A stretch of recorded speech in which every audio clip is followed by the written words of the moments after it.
El expediente que respiraba. En 2019, cuando hice mi año rural, aprendí que la medicina en montaña no se parece a la medicina de hospital. Allá no hay tomógrafo, no hay laboratorio de guardia, no hay especialistas a quienes culpar cuando algo no encaja. Allá estás tú, una mesa de metal con las patas cojas, una caja de suturas y un botiquín que parece más fe que inventario. Me destinaron a una comunidad perdida entre barrancos y cafetales, a 3 horas de terracería desde la carretera más cercana.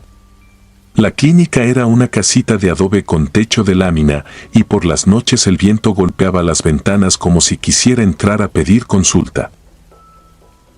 Yo había empezado a encariñarme con la gente. Los veía llegar con niños ardiendo de fiebre, con machetazos mal vendados, con dolores que eran hambre y vergüenza.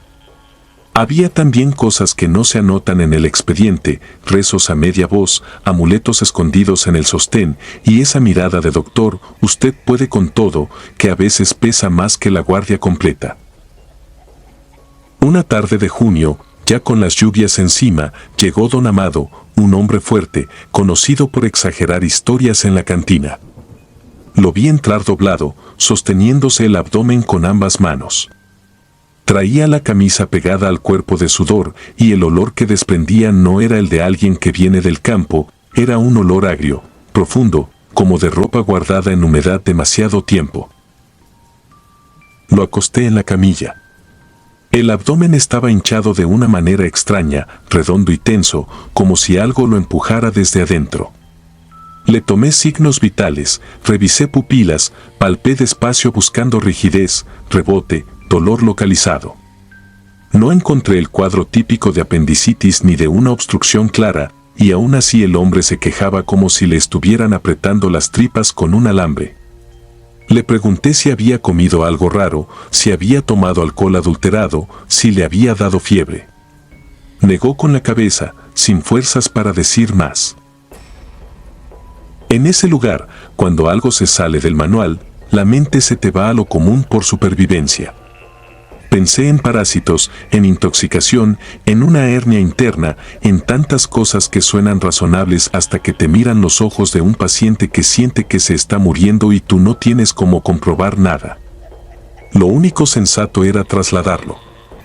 Le escribí una nota con urgencia, le indiqué que saliera en el primer bus a la cabecera y de ahí a un hospital grande. Su esposa, doña Elvia, se lo llevó casi cargando. Esa noche me quedé completando papeles con una lámpara que parpadeaba.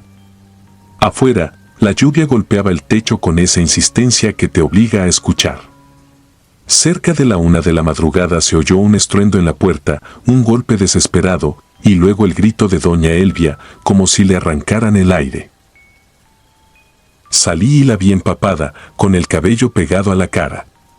No traía pañuelo ni calma. Solo repetía que don Amado estaba peor, que no podía esperar al bus, que se le estaba subiendo algo. Me tomó del brazo con una fuerza que no le conocía y me arrastró por la calle de lodo hasta su casa, a 2 cuadras, con el corazón golpeándome en la garganta. Lo encontré tirado en el suelo, retorciéndose. Tenía los labios manchados, negros, y a cada respiración le temblaba el abdomen como si el músculo no le perteneciera. Me arrodillé, intenté incorporarlo, mantener su vía aérea libre. Alcancé a pensar en un sangrado interno hasta que vomitó. No fue comida. No fue sangre roja. Fue un líquido espeso, oscuro, como aceite quemado mezclado con algo que llevaba días pudriéndose. El olor era insoportable, no era mal olor, era un olor que te obliga a retroceder porque te convence de que algo está muriendo muy cerca. Don Amado arcó otra vez y, en medio de esa masa negra, asomó algo pálido, brillante, vivo.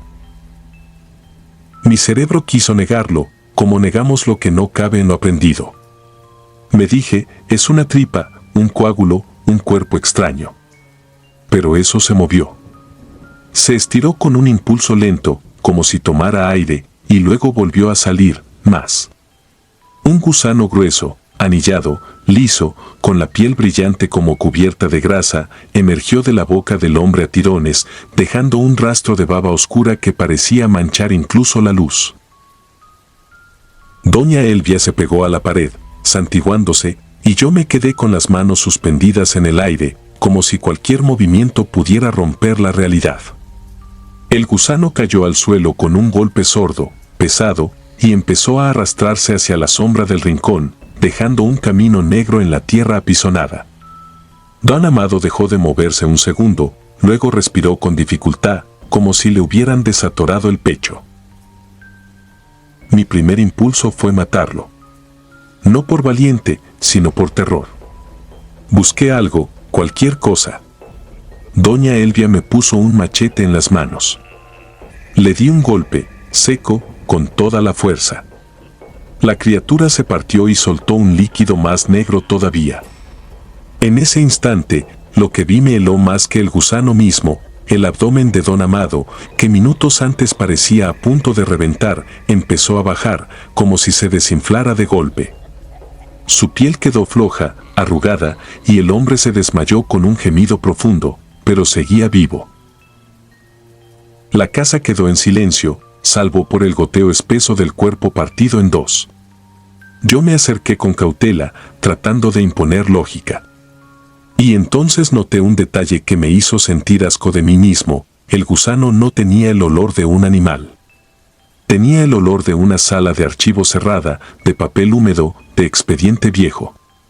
Como si hubiera vivido entre documentos. Regresé a la clínica antes del amanecer, con las botas pesadas de lodo y la cabeza zumbando. Necesitaba un lugar limpio, una explicación, una frase médica que me salvara. Abrí el archivero donde guardaba los expedientes en carpetas manila. Al jalar el de Don Amado, la carpeta estaba húmeda. La tinta de mi letra se había corrido, y las hojas, pegadas, parecían respirar, abriéndose y cerrándose con un movimiento mínimo, casi imperceptible. Pensé que era el viento. Cerré la ventana. Aún así, el papel siguió moviéndose, como si algo debajo empujara desde adentro. Metí los dedos para separar las hojas y sentí un calor blando, vivo. Saqué la mano de golpe y en el espacio entre dos hojas vi asomar el mismo brillo pálido, el mismo anillo húmedo, el mismo movimiento lento buscando salida. Ese fue el giro que me terminó de quebrar. No había salido del cuerpo de Don Amado, había salido de su historia, de lo escrito, de lo registrado. Como si la clínica no curara, sino que incubara. Esa mañana lo trasladé a la cabecera y puse en la nota todo lo clínico que pude. No escribí lo demás. No por cobardía, sino porque entendí algo horrible: si lo escribía, si lo dejaba sentado, le estaba dando un lugar donde vivir. Esa misma tarde quemé el expediente en el patio, hoja por hoja. El papel chisporroteó con un sonido húmedo, y del humo salió ese olor negro, ese olor a cosas guardadas demasiado tiempo. Creí que había terminado. Esa noche, mientras me lavaba las manos, vi debajo de mis uñas una mancha oscura que no salía con jabón. Y sentí, muy adentro, un movimiento lento, como un archivo abriéndose. Como si algo, por fin, hubiera encontrado donde registrarse.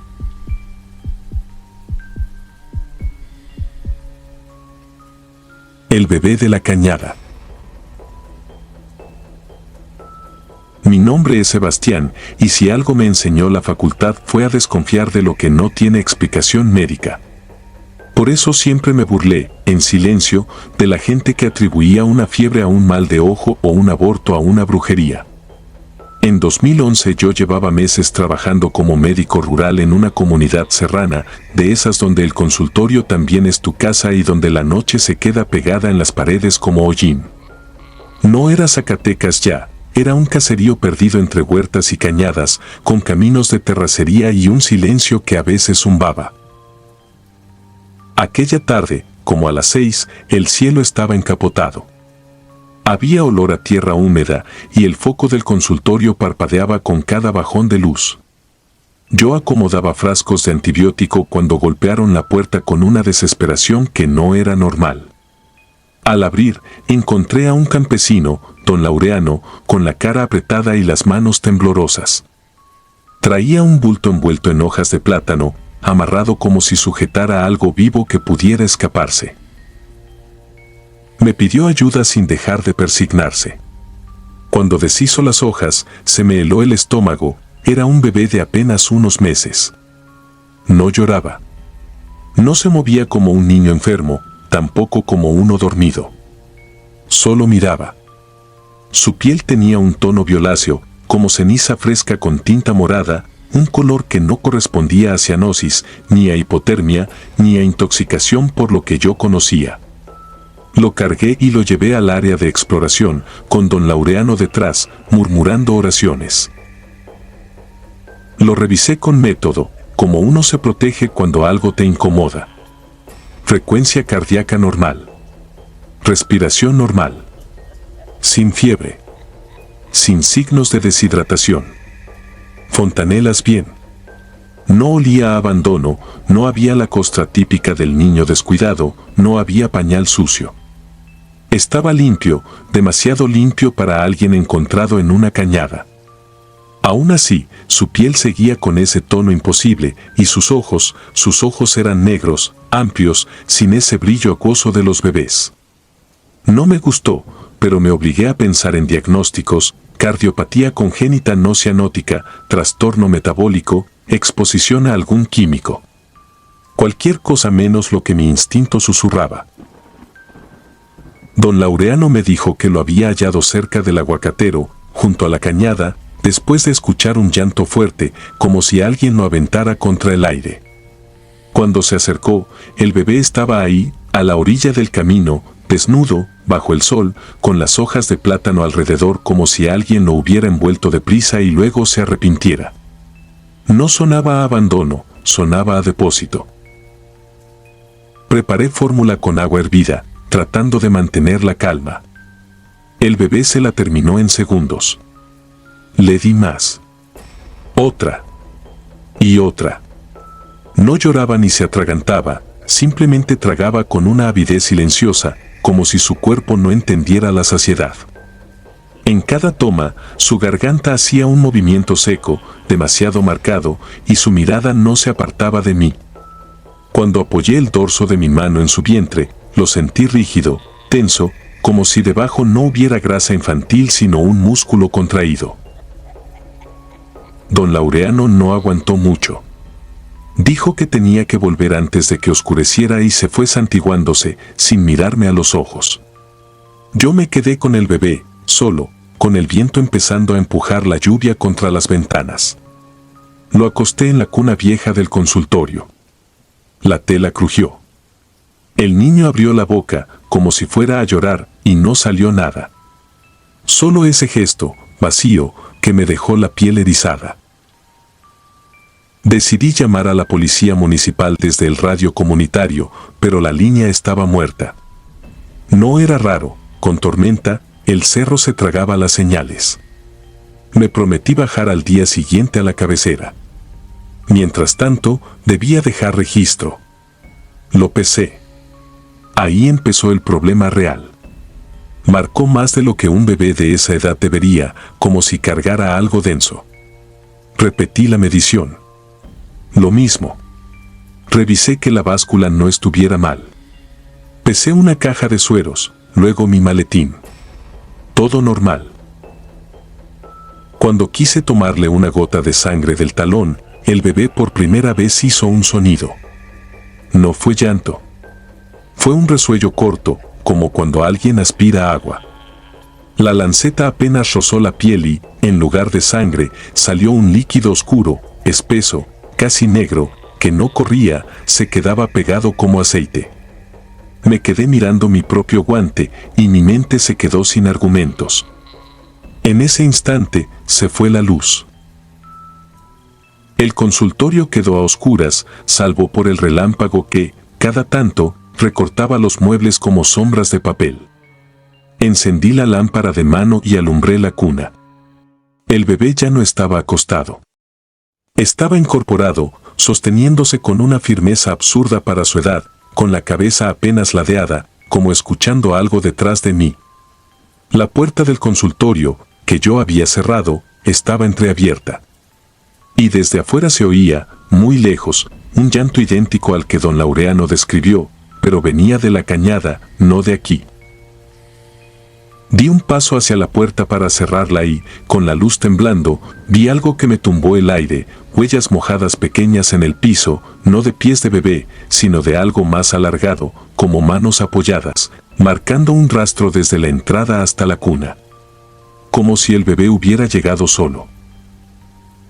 El niño giró la mirada hacia mí. Por primera vez parpadeó, lento. Y entonces entendí lo peor, no estaba enfermo. Estaba esperando. Afuera, el llanto se acercó, multiplicándose, como si la cañada devolviera ecos con hambre. Yo apreté la lámpara con fuerza, pensando en salir corriendo, en cerrar todo, en hacer lo correcto. Pero el bebé abrió la boca otra vez, sin sonido, y en mi nariz apareció un olor metálico, reciente, como sangre caliente. Esa noche no bajé a la cabecera. No llegó la policía. No llegó nadie. Solo la lluvia, los truenos y ese llanto que, cada vez más cerca, parecía venir por mí. A la mañana siguiente, cuando por fin volvió la luz, el consultorio estaba intacto. La cuna vacía. Sobre la sábana había una sola cosa, una hoja de plátano húmeda, doblada con cuidado, y en el centro, una mancha negra espesa que no se secaba. Afuera, sobre la terracería, había un rastro corto de huellas mojadas que se perdía rumbo a la cañada. Yo levanté el reporte, claro. Nadie lo creyó. Don Laureano negó haber ido. Me dijeron que seguro inventé todo por el cansancio del turno y el aislamiento. Solo que esa misma semana, en el pueblo, dejaron de oírse grillos por las noches. Y desde entonces, cuando el cielo se pone nublado cerca de las 6, yo siento el impulso absurdo de hervir agua, como si en cualquier momento fueran a tocar la puerta otra vez, trayendo envuelto en hojas un paciente que no vino a ser salvado, sino a ser devuelto. Suscribirte y darle like ayuda mucho a este canal. Si ya has escuchado mi contenido antes, te ha gustado y estás disfrutando lo que escuchas en este sector, te agradeceré que presiones el botón de suscribirse. Sin más interrupciones, continuamos. La Guardia del Agua. Me llamo Julián y soy médico, pero no de esos que salen en las fotos con sonrisas perfectas. Soy de los que terminan oliendo a cloro, a sudor viejo y a café recalentado, con las uñas marcadas por el látex y la cabeza llena de nombres que no deberían perseguirte cuando cierras los ojos. Esto pasó en 2016, cuando me mandaron a cubrir una plaza temporal en una clínica rural de la sierra, en un lugar de Veracruz que en los mapas parece un punto sin importancia, pero que de noche se siente como si el mundo se acabara a 5 metros del camino. El pueblo se llamaba El Encinal, metido entre cafetales y barrancas. La neblina bajaba como un animal lento y el silencio tenía esa cualidad rara de parecer intencional. El primer día me dijeron el nombre del médico anterior como quien menciona a alguien que se murió hace mucho, aunque no fuera cierto. El doctor Bernal, el del agua, me soltó la enfermera Clara, sin mirarme. Aquí la gente lo quería. No lo dijo con nostalgia, lo dijo como se dicen las cosas que no te conviene preguntar. Yo asumí que era una historia de esas que nacen en los pueblos, un doctor viejo, costumbres raras, el típico romanticismo de la medicina antigua. Pero esa misma tarde, cuando abrí el almacén, encontré una caja con botellas de vidrio ámbar, todas iguales, limpias, sin etiquetas. El agua dentro era transparente, normal. Aún así, la caja tenía candado. Clara me vio tocarlas y se me acercó con voz baja, como si el consultorio escuchara. No las use, doctor. Ni se le ocurra. Esa noche empecé a entender por qué. Llegó una señora con su hijo ardiendo de fiebre. El niño temblaba, los ojos vidriosos, respiración rápida. Yo pedí suero, paracetamol, compresas, el protocolo de siempre. La señora me detuvo la mano con una fuerza sorprendente. No, doctor. Agüita. Y no lo pidió como quien suplica, lo exigió como quien reclama un derecho. Antes de que pudiera responder, llegaron otros. Un joven con una cortada profunda en el antebrazo, una mujer con una infección en la pierna, un anciano que no dejaba de toser. Todos repetían lo mismo: agüita, agüita, agüita. No querían medicamentos, no querían explicaciones, querían el rito. Me esforcé en mantener la calma. Les dije que yo no trabajaba así. Les expliqué riesgos, bacterias, tratamientos, consecuencias. Me escucharon con paciencia, pero esa paciencia no era respeto, era la paciencia que se tiene con un niño terco. Al final, se fueron sin atenderse. Y al día siguiente, regresaron, caminando mejor. El joven de la cortada, que yo juraba que se iba a infectar, traía la herida cerrada, como si la piel hubiera recordado de golpe cómo repararse. La mujer de la pierna venía sin el enrojecimiento. El anciano respiraba más profundo, sin silbidos. No era sugestión, yo revisé, palpé, medí. No cuadraba. La tercera noche, cuando el pueblo dormía bajo la neblina, Clara me encontró revisando las botellas. Se sentó frente a mí, dejó su termo de café en la mesa y por fin me dijo algo que sonaba a verdad. El doctor Bernal no se fue. Se lo tragó el cerro, pero antes dejó eso y dejó instrucciones. Nadie las quiso romper. Le pedí que me contara todo. Clara miró hacia la puerta como si esperara que alguien entrara. Dicen que él sacaba el agua de un lugar que no es manantial, que es otra cosa, y que a cambio el agua siempre cobra. Esa frase se me quedó pegada en la cabeza: el agua cobra. No había romanticismo ahí, solo miedo. 3 días después llegó la urgencia que me terminó de hundir. Un hombre traía a su esposa embarazada en brazos. La mujer estaba pálida, con dolor intenso, sangrado. Era un cuadro grave. Yo pedí trasladarla al hospital más cercano, pero el camino era largo, de terracería, y llovía. El hombre me miró con los ojos rojos, desesperados, y dijo la palabra como un rezo: agua. No sé si fue el cansancio o la soberbia de creer que debía demostrar algo, pero abrí el candado. Serví el agua ámbar en un vaso limpio, como si eso la volviera menos absurda. Se la di en pequeños tragos porque no podía sostenerse. Lo que pasó después fue rápido y silencioso, que es lo peor.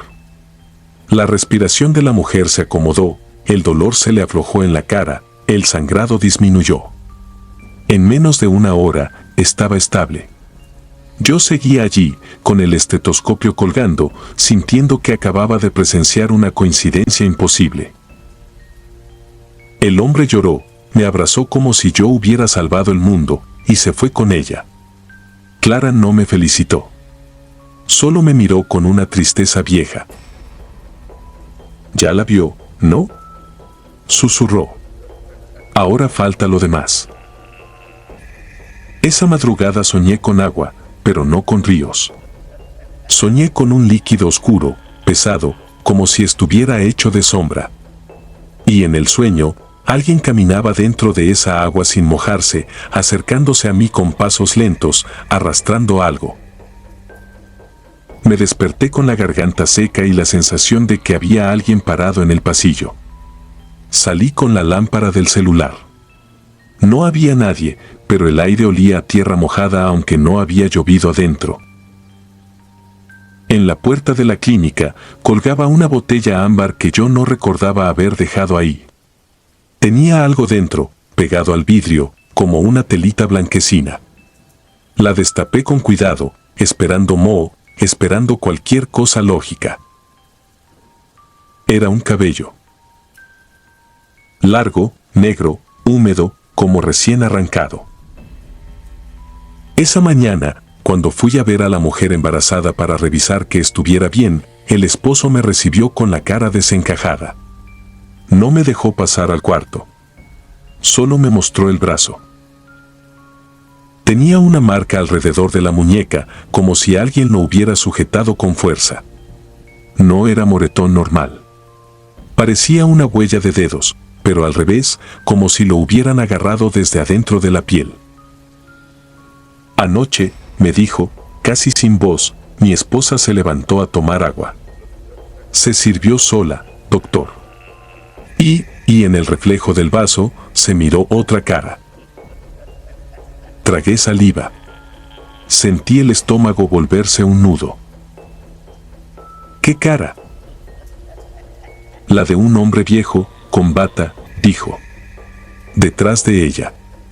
Pero en el cuarto no había nadie. Volví a la clínica con las piernas flojas. La caja de botellas estaba abierta. Faltaba una. En el piso, junto al almacén, había un charco pequeño. No olía a agua. Olía a cementerio después de la lluvia. Me agaché y lo toqué con la yema del dedo. Era frío, demasiado frío, como metal en sombra. Y entonces escuché, clarito, como si me hablaran pegado al oído, una voz grave que no era mi pensamiento. Curar es fácil. Lo difícil es pagar. Esa misma noche, a las 2 de la mañana, tocaron la puerta de la clínica. Salí con la lámpara temblando. Afuera no había nadie. Solo había una botella ámbar en el escalón, perfectamente centrada, como una ofrenda. Dentro no había agua transparente. Había agua oscura. Y flotando adentro, lento, como si todavía respirara, había un pedazo de tela blanca, doblado como una manga. Una manga de bata. Con una mancha seca, color óxido. No volví a usar esas botellas. No me importó el enojo del pueblo, ni las miradas, ni las amenazas disfrazadas de usted no entiende. Al tercer día pedí mi cambio y me fui antes de que me lo negaran. Pero hay algo que no se me quita, algo que me acompaña desde entonces, desde esa noche, cada vez que me lavo las manos en un hospital, cuando el agua cae y suena en el lavabo, a veces escucho, por debajo del chorro, un susurro que se parece demasiado a un nombre. No dice Julián. Dice Bernal. Y lo dice como si alguien, desde un lugar muy hondo, siguiera llenando botellas.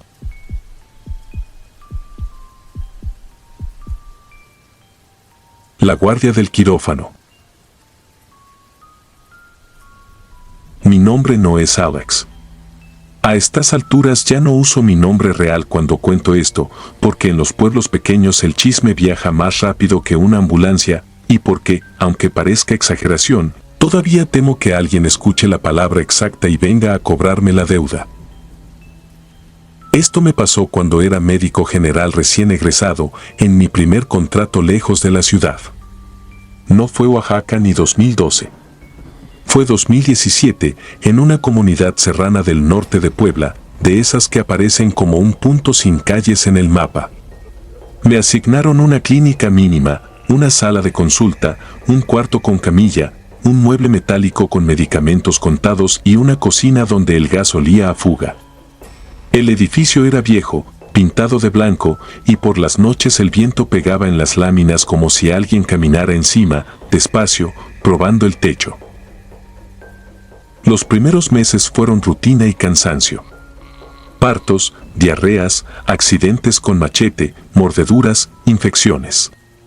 Lo único raro era la forma en que algunos pacientes evitaban mirar hacia el cerro cuando caía la tarde. Y una regla tácita que nadie me explicó de frente, pero todos obedecían, después de medianoche no se abría la puerta si no venía acompañado por alguien del pueblo. Me lo dijo una enfermera de paso, como quien recomienda no mezclar alcohol con antibiótico. La noche en que todo se rompió yo estaba dormido desde antes de las 11. A la 1:00 me despertaron golpes secos, insistentes, en la puerta principal de la clínica. No eran toc-toc. Eran puñetazos, urgentes, como si la madera fuera lo único entre alguien y la muerte. Me puse el pantalón a oscuras, agarré la lámpara y abrí con esa mezcla de fastidio y adrenalina que uno aprende en guardias. En el umbral había un hombre joven, quizá 20 y tantos.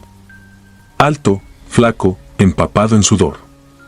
Traía la mirada fija, demasiado abierta, como si parpadear le doliera. Y el pantalón estaba oscuro, pegado a la pierna por la sangre. No gritó ni gimió. Eso fue lo primero que me heló. La gente con un tajo profundo no llega callada. Él, en cambio, respiraba por la boca como si estuviera evitando hacer un sonido. Lo metí sin pensar. La ética médica a veces es un reflejo antes que una decisión. Lo senté en la camilla, corté la tela con tijeras y vi un corte largo en el muslo, limpio, como hecho con hoja nueva. La sangre ya no salía a chorros, pero la piel alrededor estaba pálida, como si el cuerpo se estuviera rindiendo. Le pregunté su nombre, qué había pasado, si lo habían asaltado. Me contestó con frases cortas, sin emoción, sin que la voz le temblara. Me agarraron en el monte, me dieron, no me deje morir aquí. Eso fue todo. No, por favor. No, doctor. No una historia. Solo esa frase plana, como si la hubiera aprendido. Le puse anestesia local, limpié, irrigación, sutura. Trabajé rápido, concentrado. Mientras cosía, noté algo que me puso incómodo de una forma irracional. Su piel estaba fría. No fría por shock. Fría como metal a la sombra. Y cuando acerqué la lámpara, vi que sus uñas estaban limadas de manera extraña, como gastadas por roca. Le di analgésico, le tomé signos. Pulso rápido, sí, pero no había esa angustia típica. Lo dejé recostado y le dije que no se moviera. Que a esa hora no podía irse. Él asintió, sin apartar la mirada de mí. No miró la herida, no miró el techo, no miró nada. Solo me miraba. Regresé a mi cuarto con un cansancio pesado, pero con esa satisfacción mínima de haber resuelto una urgencia solo. Me dormí casi de inmediato. A las 4 de la madrugada me despertó un sonido que no pertenecía a la clínica, un crujido húmedo, como cuando uno pisa lodo espeso dentro de una casa. Abrí los ojos con la certeza de que alguien estaba caminando en la sala. Tomé la lámpara, salí y la luz barrió el consultorio. La camilla estaba vacía. Por un segundo pensé que se había ido y que yo estaba imaginando cosas. Avancé 2 pasos y ahí lo vi. No era un animal completo, no era un hombre completo. Era algo que el cerebro tarda en aceptar porque no tiene casilla donde meterlo.